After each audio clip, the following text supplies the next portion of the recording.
এই মহিলা বসে বসে 10 টনের উপরে আপেল কেটে ফেলে এবং সে কাটার পরে সেগুলো সব ডাস্টবিনে ফেলে দেয়। আসলে তার দরকার ছিল শুধুমাত্র আপেলের বীজ, কারণ তার মেয়েকে অনেকগুলো ছেলে মেয়ে নির্যাতন করেছিল। এজন্য সে আদালতে যায় এবং লোকগুলো তাদের টাকা দিয়ে আইনের ফাঁকফোকর দিয়ে বেরিয়ে যায়।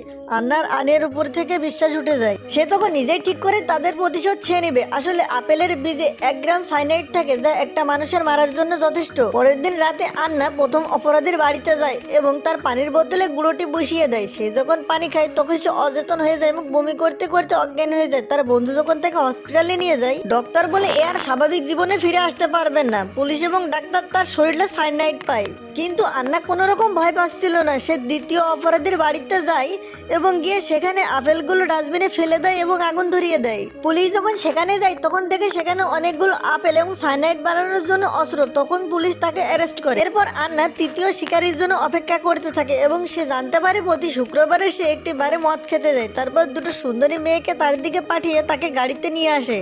তারপর হঠাৎ করে তার প্রস্রাব পায় এবং সে বাথরুমে যায়। সে বাথরুমে গিয়ে যখন বাথরুম করতে যাবে তখন দেখে তার নাই।